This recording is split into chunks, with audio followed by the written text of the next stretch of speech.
जो प्रॉब्लम कहाँ आ रही है कि गवर्नमेंट जो है उनकी पॉलिसीज़ टोटली ही गलत है। बायोमेट्रिक का सिस्टम जो था वो जब ये तब्दील करते हैं तो कम से कम 2 महीने 1.5 महीना उसको लगता है कि वो तो इम्प्लीमेंट कर सकें, सिस्टम प्रॉपर चेंज करते हैं। गाड़ियाँ इनकी ट्रांसफ़र फीसेस इतनी ज़्यादा कर दी हैं। ये गाड़ियाँ अमूमन लोग चेंज कर लेते थे 2 साल में 1 साल में। पहले गाड़ी की ट्रांसफ़र थी अराउंड 30-40,000 और अब इसकी ट्रांसफ़र फ़ीस ही सिर्फ 1.5 लाख है। पेट्रोल भी महंगा किया है, टैक्सेस बहुत ज़्यादा लगाए हैं आवाम पे, जिस वजह से आवाम अब ये कह रही है कि जो है वही चलाई जाते हैं। गरीब इंसान जो है, जो बेचारा जो ज़रूरत की तौर पे लेता है, वो मर चुका है। गारंटी जिस तरह की गाड़ी है 38 लाख की तकरीबन होती थी, अब देख लें 84 लाख की है। ऐसा भी दौर देखा हमने, एक दिन में 3-4 गाड़ियाँ बेची हैं। उस वक्त डॉलर की प्राइस क्या थी, इस वक्त डॉलर की प्राइस क्या है। लोगों के बिजनेसेस चलेंगे तो ही लोग गाड़ियाँ लेंगे ना, ख़रीदो फरोख्त क्या होनी है। बिल्कुल इस टाइम मार्केट डेड चल रही है। पिछले 4-5 महीने से तो हालात बिल्कुल ही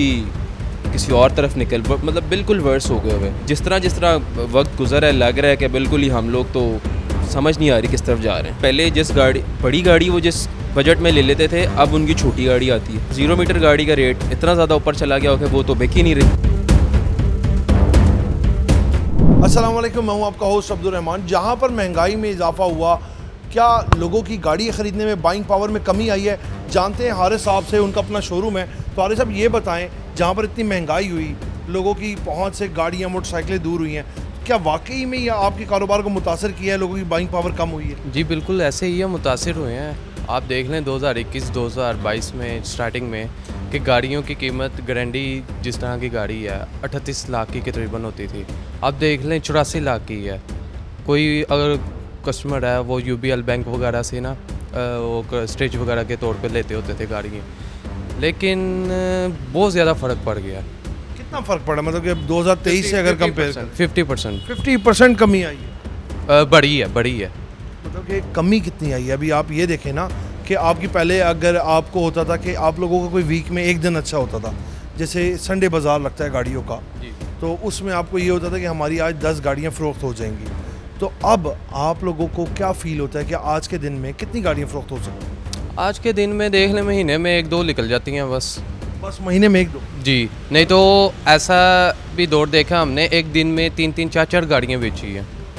और अगर इसको कंपेयर करें आप पिछले साल से, तो कितना फ़र्क आया है? अगर पिछले साल आपकी महीने में 10 गाड़ियाँ बिकती थी, तो इस महीने में 3 गाड़ियाँ फ़रोख्त हो रही हैं। उसकी मेन रीज़न क्या है? सर ये ह्यूज डिफरेंट है ना। आप देखें कि डॉलर के उस वक्त डॉलर की प्राइस क्या थी, इस वक्त डॉलर की प्राइस क्या है। ठीक है, पहली बात तो ये है। दूसरी बात ये है कि उस वक्त जो गाड़ियाँ थी उसकी ज़ाहिर है प्राइसेस भी कम थी, जिसकी वजह से लोगों की बाइंग बहुत ज़्यादा थी। अब जो एक बंदा है उसकी 40 लाख मतलब कि उसके पास है, उसने गाड़ी लेनी है और वो गाड़ी आज के दौर पे 84 लाख की है। ठीक है, तो ये डिफरेंस है कि वो बाइंग नहीं कर सकते। यानी कि डबल कीमत होने की वजह से लोग अब ख़रीद नहीं सकते गाड़ी? नहीं खरीद नहीं सकते। ये नई ऑल्टो, उसकी इस टाइम पे क्या कीमत हो? 32 लाख जी। और 2023 में उसकी क्या कीमत थी? 2023 में 21, साढ़े 21, यानी कि 22 में सर 22 लाख की। 2022 में 21, साढ़े 21 की थी। अच्छा, 22 में 21, साढ़े 21 लाख, यानी कि एक साल में गाड़ी जो है 11 लाख रुपए उसकी कीमत में फ़र्क आया।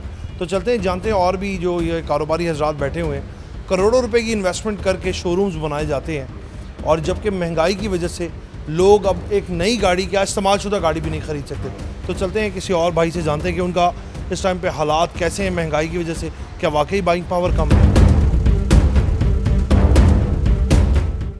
उमर साहब ये बताएं कि पिछले साल की बनिस्बत क्या इस साल वाकई ही लोगों की बाइंग पावर कम हुई है? गाड़ियाँ फ़रोख्त होने में कुछ कमी आई है? जी बिल्कुल, पिछले साल हालात बिल्कुल ही मुख्तलिफ थे। लोगों के बिजनेसेस चल रहे थे। आपको पता है ये ऐसी चीज़ें हैं, मतलब लग्जरी आइटम्स मतलब फॉल करती हैं, नेसेसरी आइटम्स तो नहीं है। तो लोगों के बिजनेसेस चलेंगे तो ही लोग गाड़ियाँ लेंगे ना। तो लोगों के बिजनेसेस ही नहीं चल रहे तो फिर गाड़ियों की ख़रीदो फरोख्त क्या होनी है। बिल्कुल इस टाइम मार्केट डेड चल रही है।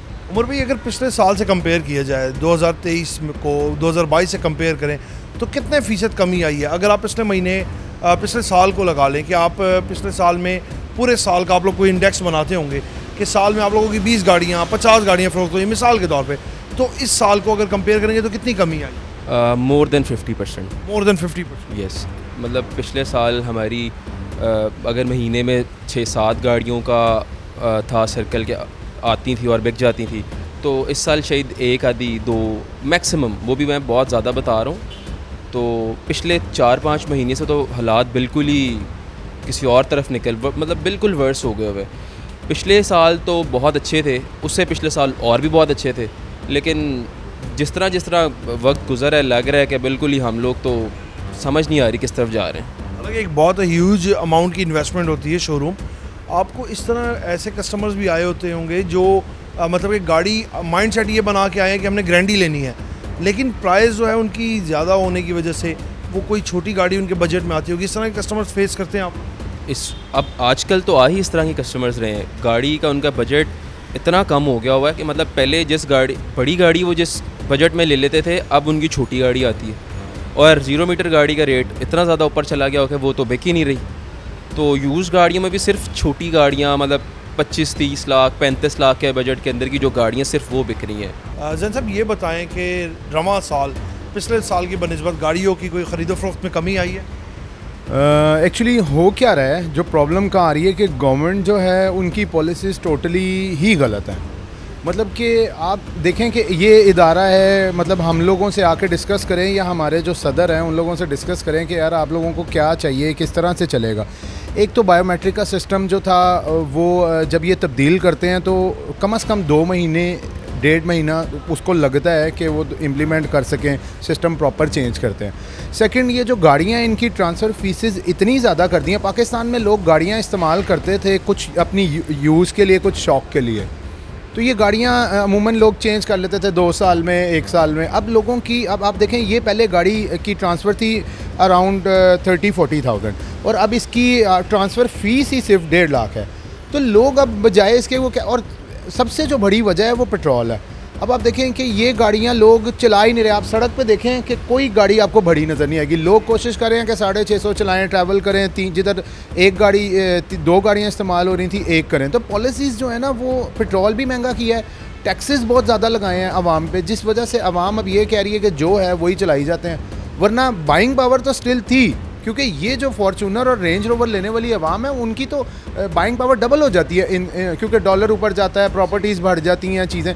गरीब इंसान जो है, जो बेचारा जो ज़रूरत के तौर पे लेता है, वो मर चुका है क्योंकि वो पेट्रोल अफोर्ड ही नहीं कर सकता, गाड़ी तो वो ले ही नहीं सकता। बिल्कुल, हमने जैसे यहाँ पर जो शोरूम के मालकान हैं उनकी बात सुनी, उनका यही कहना है कि पिछले साल की बनिस्बत रवा साल गाड़ियों की फ़रोख्त में नुमाया कमी देखने में आई है, मोर दैन 50%। जहाँ पर पहले लोगों की बाइंग पावर होती थी एक करोला ग्रैंडी लेने की, वहाँ पर अब लोगों की बाइंग पावर ले गई है ऑल्टो VXR लेने की। इतनी नुमाया कमी की वजह सिर्फ डॉलर और पेट्रोल की जो बढ़ती हुई कीमतें हैं, और यही वजह है कि गाड़ियों की जो ख़रीदो फरोख्त है उसमें नुमाया कमी आ रही है। तो हुकूमत को चाहिए कि ऐसी पॉलिसी बनाए, और इनका यही मुतालबा है कि हुकूमत अगर एक अच्छी पॉलिसी बनाएगी तो गाड़ियाँ ख़रीदो फरोख्त करने में आसानी होगी। इसी के साथ अपने मेज़बान को आप इजाज़त दें, आपसे फिर मुलाकात होगी नई स्टोरी के साथ। तब तक के लिए अल्लाह के बाद।